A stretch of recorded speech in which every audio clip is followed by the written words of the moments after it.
नमस्कार, पल्लवीज मराठी किचनमध्ये तुमचं खूप खूप स्वागत आहे। आज आपण पाहूयात मस्त खुसखुशीत अतिशय पातळ गव्हाचं पीठ आणि गुळाच्या कडाकण्या कशा बनवायच्या आणि त्यासोबतच देवीचे दागिने म्हणजेच वेणीफणी आणि त्याची माळ कशी बनवायची। माळ बनवताना कडाकण्यांमध्ये दोरा ओवून घ्यायचा असेल तर कडाकण्या तुटतातच, तर ते होऊ नये आणि कडाकण्या सुद्धा अतिशय पातळ होण्यासाठी कशा प्रकारे लाटून घ्यायच्या या सगळ्या टिप्स या व्हिडिओमध्ये पाहायला मिळतील। तर त्यासाठी व्हिडिओ शेवटपर्यंत नक्की पहा।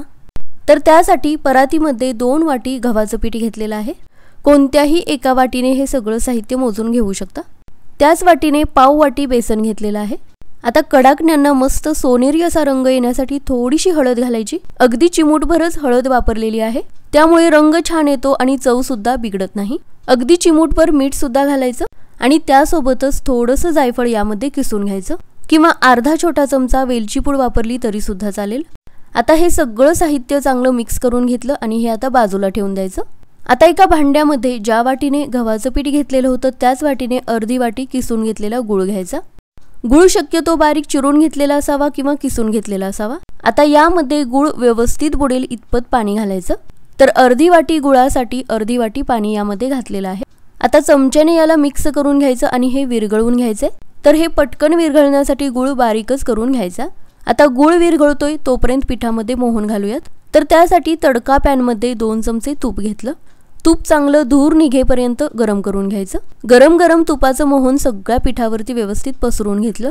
चमच्याच्या साहाय्याने हे सगळं तूप पिठामध्ये छान मिक्स करून घ्यायचं। थोडंसं थंड झाल्यानंतर तळ हातावरती घेऊन पीठ चांगलं चोळून घ्यायचं। कडाकण्या खुसखुशीत होण्यासाठी ही महत्त्वाची स्टेप आहे। पीठ ज्यावेळी आपण व्यवस्थित चोळून घेतो ना त्यावेळी रंग सुद्धा तुम्ही पाहू शकता थोडासा बदलतो। आता गुळ सुद्धा पाण्यामध्ये अगदी व्यवस्थित विरघळलेला आहे। गुळामध्ये कधी कधी बारीक खडे किंवा कचरा असू शकतो, त्यामुळे हे गाळून घ्यायचं। आता गुळाचं पाणी सुद्धा इथे तयार आहे। दुसरी महत्त्वाची गोष्ट म्हणजे पिठामध्ये अगदी थोडं थोडं हे पाणी ऍड करत राहायचंय, कारण कडाकण्या पातळ होण्यासाठी पीठ अगदी घट्टसर भिजवून घेणं खूप महत्त्वाचं आहे। त्यामुळे अगदी थोडं थोडं पाणी ऍड करत एकदम घट्टसर भिजवून घ्यायचंय। आणि अगदी घट्टसर जर पीठ असेल तर कडाकण्या कुरकुरीत किंवा खुसखुशीत व्हायला खूप मदत होते। 2 वाटी गव्हाच्या पिठासाठी फक्त अर्धी वाटी किसून घेतलेला गुळ, यापेक्षा जर गुळ जास्त वापरला तर कडाकण्या कधी कधी तेलामध्ये विरघळू शकतात। गुळाचं हे प्रमाण अगदी परफेक्ट आहे। कडाकणी सुद्धा व्यवस्थित गोड होते। तर हे पहा, उरलेलं सगळं गुळाचं पाणी यामध्ये ऍड केलेलं आहे। आता आपण चपातीची कणिक जशी 15 ते 20 मिनिटे भिजत ठेवतो त्याप्रमाणे हे भिजवून घ्यायचं नाही। 5 मिनिटात याच्या कडाकण्या करायला सुरुवात करायची। यामध्ये गव्हाचं पीठ वापरलेलं आहे। ही कणिक जर आपण जास्त वेळ भिजत ठेवली तर त्यातलं ग्लुटेन रिलीज होईल आणि त्यामुळे ही कणिक जास्त सैल पडेल किंवा मऊ होईल। आणि मऊ झालं तर याच्या कडाकण्या कुरकुरीत किंवा खुसखुशीत होणार नाहीत, तर त्या फुगतील आणि मऊ पडतील। त्यामुळे हे पीठ भिजवल्यानंतर लगेचच कडाकण्या बनवायला घ्यायची। आणि अजून एक गोष्ट म्हणजे ही कणिक आपल्याला बत्त्याच्या साहाय्याने ठेचून घ्यायची नाही किंवा जास्त मळायची सुद्धा नाही, त्यामुळे सुद्धा ग्लुटेन लगेचच रिलीज होतं आणि पीठ सैलसर बनतं। तर या पिठाचे लगेचच छोटे छोटे गोळे बनवून घ्यायचे। तर हे पहा, पुरीसारखं याला लाटून घ्यायचंय। पीठ घट्टसर असल्यामुळे आपल्याला हवं तेवढं याला पातळ लाटून घेता येतं। गव्हाचं पीठ असल्यामुळे लाटताना सुद्धा पटकन पुढे सरकतं, मैद्यासारखं आकसत नाही। त्यामुळे याला जितकं जमेल तितकं पातळ लाटून घ्यायचं। तर हे पहा, अगदी छोट्या गोळ्याची मी मोठी पुरी लाटून घेतलेली आहे।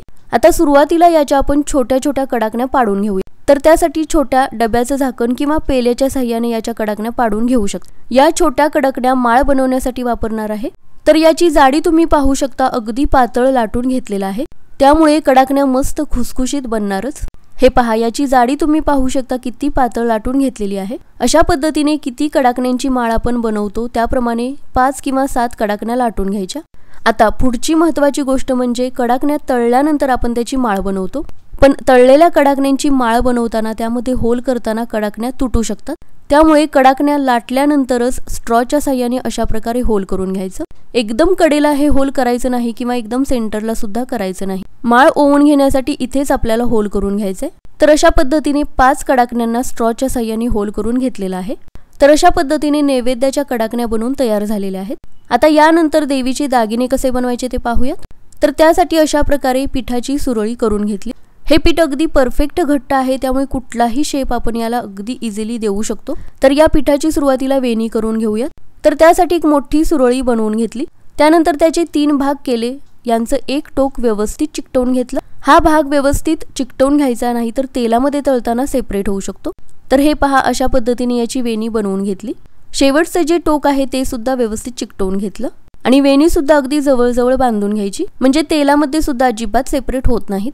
आता जोडवी बनवण्यासाठी एक सुरळी करून घेतली, त्याचे 4 भाग करून घेतले। अशा पद्धतीने 2 टोके एकत्र चिकटवून घेतली आणि छोट्या छोट्या आकाराच्या 4 जोडव्या बनवून घेतल्या।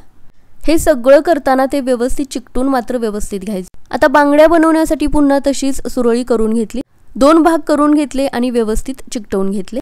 याला थोडीशी डिझाइन करायची असेल तर टूथपिकच्या साहाय्याने अशा पद्धतीने थोडीशी डिझाइन करून घेऊ शकता। तर अशा पद्धतीने जोडवी, बांगड्या आणि वेणी तयार आहे। आता फणी बनवण्यासाठी पुरीसारखं याला लाटून घेतलं, आयताकृती आकारामध्ये कट करून घेतलं, या पद्धतीने फोल्ड करून घेतलं आणि सुरीच्या साहाय्याने अशा पद्धतीने कट करून घेतलं। अगदी कडेलाच याला कट करून घ्यायचं, म्हणजे फणीचा आकार सुद्धा मस्त येतो। तर हे पहा इथे आपली फणी सुद्धा बनवून तयार आहे। आता पान बनवण्यासाठी एक छोटी पातळ पुरी लाटून घेतली, सुरीच्या साहाय्याने पानाचा आकार कट करून घेतला आणि याचं एक टोक आहे ते व्यवस्थित चिकटवून घ्यायचं, म्हणजे पानाला देठाचा सुद्धा मस्त आकार येतो। आता पानाला आणि फणीला सुद्धा स्ट्रॉच्या साहाय्याने होल करून घ्यायचं, म्हणजे हे सुद्धा माळेमध्ये व्यवस्थित ओवून घेता येतं। तर अशा पद्धतीने जेवढे तुम्ही देवीचे दागिने बनवत असाल त्या पद्धतीने बनवून घेऊ शकता। आता अगदी पातळ कडाकण्या कशा लाटून घ्यायच्या ते पाहूया। तर त्यासाठी या कणकेला थोडंसं पीठ लावून घ्यायचं, तर इथे गव्हाचंच पीठ वापरलेलं आहे। थोडंसं पीठ लावून घेतल्यामुळे पोळपाटाला अजिबात हे खाली चिकटत नाही, कडाकणी लाटून घेताना अगदी व्यवस्थित पुढे सरकते आणि महत्त्वाचं म्हणजे पीठ लावून घेतल्यामुळे हे अजिबात आकसत नाही। तर तुम्ही पाहू शकता इतकी पातळ कडाकणी लाटून घेतलेली आहे। आता एखाद्या प्लेटच्या किंवा डब्याच्या झाकणाच्या साहाय्याने कडाकण्या पाडून घ्यायच्या, किंवा कडाकणी पाडायचा जर साचा असेल तर तो सुद्धा वापरू शकता। यामध्ये सगळ्यात महत्त्वाची गोष्ट म्हणजे कडाकणी पातळ लाटून घेणं खूप महत्त्वाचं आहे, कारण त्यामुळेच कडाकणी खुसखुशीत होते आणि चवीला सुद्धा खूप छान लागते। कडाकण्या अजिबातच फुगू नयेत त्यासाठी फोर्कच्या साहाय्याने याला होल करून घ्यायचे। तर या पद्धतीने सगळ्या कडाकण्या पातळ लाटून फोर्कच्या साहाय्याने होल करून घेतल्या। 4 ते 5 कडाकण्या लाटून झाल्यानंतर लगेचच तळून घ्यायच्या। तर त्यासाठी तेल कडकडीत गरम करून घ्यायचं, त्यानंतर मात्र गॅसची फ्लेम एकदम मंद ठेवायची, कारण कडाकण्या अगदी पातळ असतात आणि पटकन त्या तळल्या जातात, लगेचच त्याचा रंग बदलू शकतो किंवा करपू शकतात। त्यामुळे गॅसची फ्लेम अजिबात वाढवायची नाही, मंद आचेवरच हे तळून घ्यायचे। आणि कोणताही पदार्थ तळताना आपल्याला माहितीच आहे मंद आचेवर जर तळला तर तो पदार्थ कडक होतो आणि आपल्याला इथे कडाकण्या कडकच हव्या आहेत। कडाकण्या तळून घेताना शक्यतो चिमट्याचा वापर करा, म्हणजे त्या पटकन वर खाली करता येतात, करपायची शक्यता नसते, रंग बदलायची शक्यता नसते, एकसारखा मस्त रंग येतो। तेलातले बुडबुडे कमी आले, हलकासा रंग बदलायला सुरुवात झाली, लगेचच काढून घ्यायच्या। गरम असताना या खूप मऊ असतात, त्यामुळे चिमट्याच्या साहाय्याने जर काढायला गेला तर ते अगदी सोपं पडतं। तर हे पहा तेलातले बुडबुडे कमी आलेले आहेत, रंग मस्त आलेला आहे, काढून घेतल्या। टिश्यू पेपरवरती न काढता एखाद्या चाळ्यामध्ये काढून ठेवायच्या, म्हणजे त्यातलं तेल सगळं निघून जातं आणि कडाकणी खूप नाजूक असते, त्यामुळे तुटायची सुद्धा शक्यता खूप कमी होते। माळेसाठी ज्या छोट्या कडाकण्या बनवल्या होत्या त्या सुद्धा याच पद्धतीने तळून घ्यायच्या। तर हे पहा या आकाराने छोट्या असल्यामुळे कढईमध्ये एका वेळी 2 कडाकण्या तळून घेता येतात आणि चिमट्याच्या साहाय्याने तुम्ही पाहू शकता तळायला सुद्धा अगदी सोपं पडतं। हलकासा रंग बदलल्यानंतर लगेचच काढून घ्यायच्या, कारण यामध्ये गूळ असल्यामुळे थंड झाल्यानंतर याचा रंग अजून गडद होतो। तर याच पद्धतीने बनवलेले दागिने सुद्धा तळून घ्यायचे।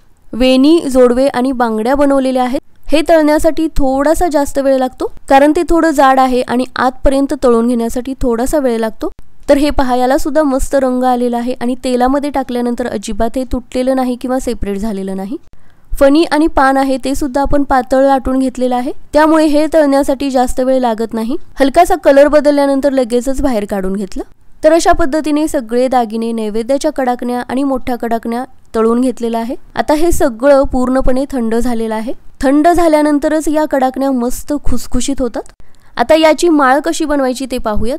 तर त्यासाठी मोठा न तुटणारा असा दोरा घेतलेला आहे। तर हे पहा तळल्यानंतर कडाकण्यांना आता होल करायची गरज नाही, त्यामुळे कडाकण्या तुटणार सुद्धा नाहीत। आपण अगोदरच याला होल करून घेतलेला आहे, त्यामुळे आता फक्त दोरा ओवून घ्यायचा, एकही कडाकणी तुटायची किंवा खराब व्हायची शक्यताच नाही। तर अशा पद्धतीने 5 कडाकण्या ओवून घेतल्या, त्यानंतर फणी आणि पान हे सुद्धा ओवून घेतलं। तर हे पहा अशा पद्धतीने कडाकण्या आणि देवीचे दागिने याची माळ बनवून घेतली। तर अशा अगदी सोप्या पद्धतीने ही ट्रिक वापरून आपली माळ सुद्धा इथे बनलेली आहे आणि तुम्ही पाहू शकता कडाकण्या, फणी, पान किती पातळ झालेलं आहे, मस्त खुसखुशीत झालेले आहेत, अतिशय नाजूक दिसत आहेत, त्यामुळे ही माळ सुद्धा खूप सुंदर दिसते। सगळ्या कडाकण्यांचा अगदी एकसारखा आकार आणि होल सुद्धा व्यवस्थित पाडून घेतल्यामुळे मस्त याला ओवून घेता येतं आणि या कडाकण्या सुद्धा आता थंड झालेल्या आहेत आणि तुम्ही पाहू शकता किती मस्त याला फोड आलेले आहेत, अगदी पातळ खुसखुशीत झालेले आहेत। रंग सुद्धा तुम्ही पाहू शकता अगदी परफेक्ट आलेला आहे। तर या सगळ्या टिप्स वापरून या कडाकण्या आणि ही माळ बनवली तर अगदी परफेक्ट बनणारच। आणि हे पहा, एक कडाकणी इथे मी तुम्हाला दाखवत आहे किती पातळ आहे। इतक्या पातळ जर कडाकण्या असतील तर त्या 100% खुसखुशीत होतातच। अतिशय नाजूक मस्त खुसखुशीत अशी ही कडाकणी बनलेली आहे। आणि महत्त्वाचं म्हणजे हाताला तेल सुद्धा अजिबात लागत नाही। या पद्धतीने बनवलेल्या कडाकण्या तेल सुद्धा पित नाहीत। आणि इथे मी पूर्ण कडाकणी इथे तोडून दाखवत आहे, तुम्ही पाहू शकता अगदी बिस्किटासारखा याचा चुरा होतोय। हे पहा, ही कडाकणी मी पूर्णपणे तोडून दाखवलेली आहे। ही कडाकणी खाल्ल्यानंतरच याचं टेक्स्चर आणि चव तुम्हाला समजेल। तर त्यासाठी या पद्धतीने कडाकण्या नक्की बनवून पहा। एखाद्या हवाबंद डब्यामध्ये ठेवा, म्हणजे शेवटची कडाकणी संपेपर्यंत मस्त खुसखुशीत राहतील।